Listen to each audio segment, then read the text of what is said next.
Once again, a good morning to all my dear students. How are you? I hope you are very fine. क्या लगता है आज आपके सामने क्या कंटेंट्स होने वाले हैं? क्या कोई इमेजिनेशन कर सकता है? शुभम, इमेजिन कर सकते हो? अब मेरी बात को पूरी तरीके से समझना। इमेजिनेशन करने की कोई जरूरत नहीं क्योंकि वो व्हाइट बोर्ड पे आपके सामने लिखा हुआ है, ठीक है ना? अब मेरी बात सुनो, आज मैं आपको क्या बताने वाला हूँ? यूक्लिड डिवीजन एल्गोरिथम, मतलब समझ में आया क्या? नहीं। इसके पहले मैंने डिस्कस किया था यूक्लिड डिवीजन लेमा ना। लेमा में मैंने क्या बताया था आपको मालूम है? ए बराबर बी क्यू प्लस आर, जहाँ पे ए भी आपका क्या रहा? इंटीजर, और क्यू और आर आपके एक प्रकार के यूनिक नंबर। समझ गए ना? लेकिन उसके कंडीशन के साथ मैंने ये भी आपको बताया था बच्चों कि जो आपका रिमाइंडर होता है वो हमेशा जीरो से वैरी करेगा, जीरो से बड़ा हो सकता है, जीरो के बराबर हो सकता है, और लेकिन आपका जो डिवाइजर होगा वो हमेशा रिमाइंडर से बड़ा होगा और जीरो से बड़ा। क्या कुछ याद है आपको? अब हमको पढ़ना है इस क्लास के अंदर यूक्लिड डिवीजन एल्गोरिथम। मतलब what is the meaning of algorithm? What is the meaning of Euclid division algorithm? You know that? आप मेरी बात को समझना। अगर मैं इसको step by step well defined कर दूं, जो मैंने यूक्लिड डिवीजन लेमा आपको बताया था उसको हर एक स्टेप बाय स्टेप किसी सवाल में वेल डिफाइंड कर दिया जाए तो आपका यूक्लिड डिवीजन एल्गोरिथम बन जाता है। क्लियर है ना? एक छोटे से एग्जांपल के साथ चलते हैं, देखते हैं कॉन्सेप्ट को। ठीक, लेट सा एग्जांपल, आपके सामने एक छोटा सा एग्जांपल है 34। ठीक, अगर आपको 34 दिया है मतलब 4 से 13 में डिवीजन करना है तो कैसे करोगे? बात को पूरी तरीके से समझना। आप लिखेंगे सर 4 दूनी 12, मतलब 4 2 जा 8, सॉरी 4 2 जा 8, 4 के 12। मेरी बात समझ गए ना? मतलब आप देखेंगे बहुत अच्छे तरीके से समझ पा रहे होंगे। 4 के 12 में लिखेंगे 3 कितना आएगा बच्चे? ये जो आपने एक स्टेप इसका दिखाया हुआ है, इस एक स्टेप को मैं कह सकता हूं एल्गोरिथम। अब देखो अगले कॉन्सेप्ट में क्या होता है? ये जो 4 होता है ना बच्चे, ध्यान देना प्लीज, ये जो 4 होता है ये डायरेक्ट यहाँ आता है। समझ गए क्या? अब मैं 1 से 4 में डिवाइड करूंगा, 1 4 जा 4 होगा कि नहीं बताओ? जब जिस नंबर ने इसको 0 कर दिया, समझना, जिस नंबर ने इसको 0 कर दिया है इन दोनों में वो नंबर आपका हो जाता है क्या? HCF। मतलब बात समझ में आ चुकी है कि अगर मैं इस यूक्लिड डिवीजन एल्गोरिथम की बात करूंगा तो इसका मतलब ये हुआ, इसका मेथड का जो इस्तेमाल हम लोग करने वाले हैं वाई क्यों? क्योंकि हम इस मेथड का इस्तेमाल करके हाईएस्ट कॉमन फैक्टर यानी HCF फाइंड करते हैं। समझ गए क्या? लेट अस अनदर एग्जांपल बच्चे। अब मेरी बात को समझना, अगर मैं आपसे पूछूं 4 और 32 में HCF क्या होगा? 4 और 32 में हाईएस्ट कॉमन फैक्टर मतलब महत्तम समापवर्तक क्या होगा? तो आप कहेंगे सर मैं एक गुणनखंड मेथड जानता हूं जिसमें 2 गुणे 2 कर दूंगा। 32 का मतलब हुआ सर जी 2 दूनी 4, 4 दूनी 8, 8 दूनी 16, 16 दूनी 32। क्या समझ पा रहे हैं? मतलब 4 का फैक्टर करेंगे, चाहे आप इस बेसिक मेथड से करके आइए, समझ गए ना सर, या फिर आप इस बेसिक मेथड से करके आइए अलग अलग, समझ गए, या फिर आप इस डायरेक्ट सोच सकते हैं 4 का जो मल्टीप्लिकेशंस बनेगा 2 बनेगा यानी फैक्टर बनेगा, 32 का जो बनेगा आपका ये बनेगा। It is clear? अब आप देखिए जो इसमें कॉमन टर्म्स होते हैं आप उनको यहाँ लिख देते हैं, मल्टीप्लिकेशन कर देते हैं और आसानी से कह देते हैं सर जी ये क्या है? हाईएस्ट कॉमन फैक्टर HCF है कि नहीं है? लेकिन हम इस मेथड का यहाँ इस्तेमाल नहीं करेंगे भाई। क्यों करेंगे इस मेथड का इस्तेमाल? हम यहाँ क्यों करेंगे? क्या है, बचपन है क्या? अरे बचपन की कहानी बचपन में चली गई है। अब आप स्टैंडर्ड रूप में आ चुके हो, क्लास 10th में पहुंच चुके हो, हायर क्लास में पहुंच चुके हो, तो जरा अपने दिमाग को अपनी सोच को हायर बनाना पड़ेगा ना।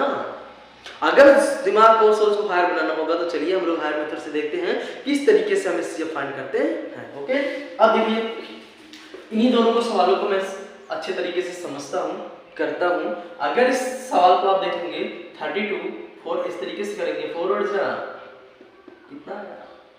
जिसने इसको 0 किया है, समझ में आया ना?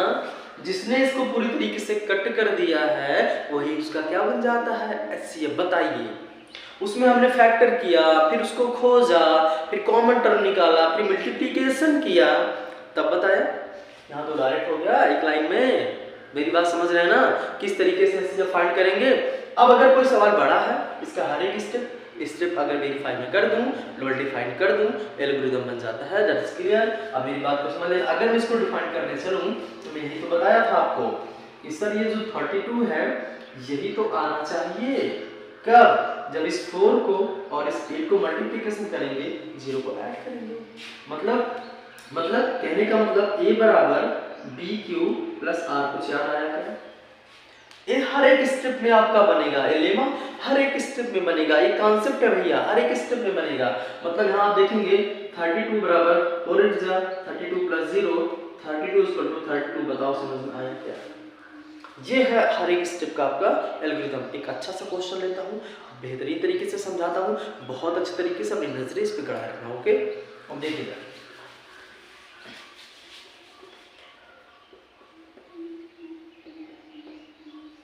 आपके सामने कुछ क्वेश्चंस लिखे हुए हैं। अब देखो, आपको डायरेक्ट बोलेगा इसको आपको यूक्लिड डिविजन एल्गोरिथम डिफाइन करना। ठीक, मतलब बताना है इसका एचसीएफ क्या होगा, what is the highest common factor. This question आपको बताया जाएगा, पूछा जाएगा, तो आप उसका आंसर कैसे दोगे। इसमें सबसे छोटा क्या दिख रहा है आपको, उससे बड़ा क्या दिख रहा है आपको, क्लियर है ना। ऐसे 2 का भी हो सकता है, ऐसे 3 भी रहेगा। नो टेंशन बच्चे, डोंट नीड टू वरी। सबसे स्मॉल को पिक कर लेना। क्या करोगे, सबसे स्मॉल को आप पिक कर लेंगे, उसके बाद इसी से आप डिवाइड करना शुरू कर देंगे। समझ पा रहे हैं आप? अब सोचिए, एक बार में ही पूरा कंटेंट, यहाँ के अलग अलग, एक बार में ही। ठीक है, कितने से लगभग मैं मल्टीप्लिकेशन कर दूं कितना आ जाए। आप देखेंगे अगर 4 से करेंगे थोड़ा ज्यादा आएगा, 3 से कर देंगे, 3 2 जा 6, 21, 3 2 2 8। मेरी बात समझ गए? अगला माइनस कर दीजिएगा। 12 में से बच्चे कितना आएगा 6, यहाँ पे 2 से गए, यहाँ पे कितना होगा 2। क्या समझ पाए?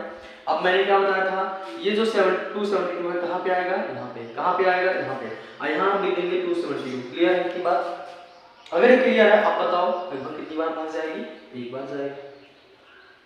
12 से 6 गए 6, यहाँ बचेगा 6 से कितना बचा 5। अब बताओ फिर ये जो आपका कहाँ जाएगा भाई, यहाँ जाएगा। कहाँ जाएगा, यहाँ जाएगा। बात समझना बच्चों, ये आपका आ जाएगा 26। क्लियर है ना? बताओ क्लियर चल रहा है कि नहीं? ओके, अब देखो लगभग कितनी बार भाग जाएगी, 2 बार जाएगी, 3 बार जाएगी, 4 बार जाएगी। टेंशन मत लेना, इस 5 से पहले चेक करो लगभग कितनी बार जाएगा, 3 बार। 3 6 18। ओके, 3 6 18, 3 5 15 और कितना होगा 16। क्या आप मेरी बात को समझ पा रहे हैं? ठीक, अब इसको माइनस कर दीजिए। 16 में से 8 गए, बचे 8, यहाँ बचेगा 10, 10 में से 4। ठीक, अब आप बहुत अच्छे तरीके से देखेंगे यहाँ कितना आएगा 56। ये 56 कहाँ चला गया, यहाँ पे। क्या आप समझ रहे हैं किस तरीके से आ रहा है ये?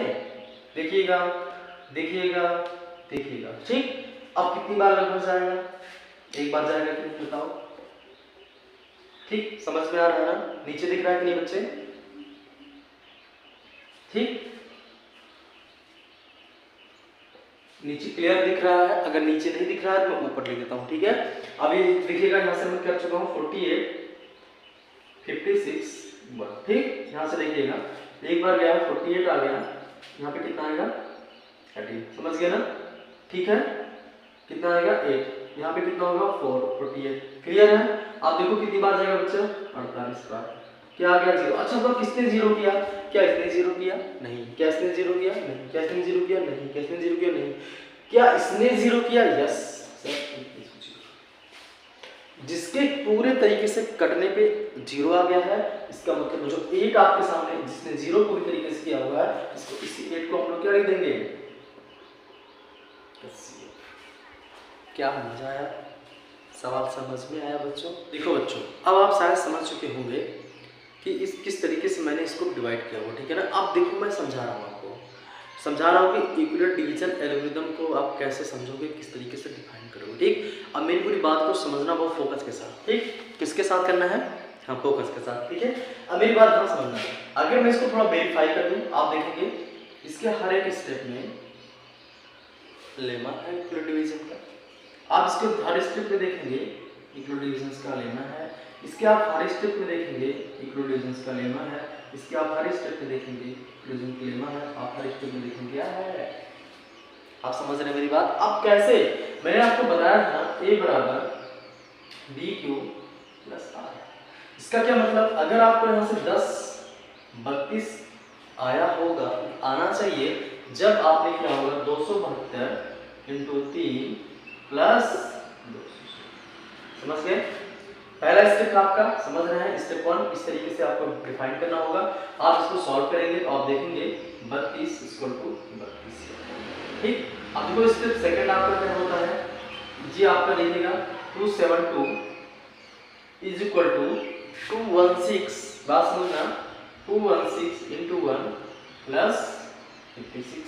अब इसको आप जब सॉल्व करेंगे बच्चे तो देखेंगे बहुत अच्छे तरीके से ये आपका समझ गए ना, वेरीफाइड। स्टेप नंबर 3 इस तरीके से देखिएगा सिमिलर प्रोसेस में 56 आपका तभी आएगा जब आप 42 + 1 + 8 करेंगे।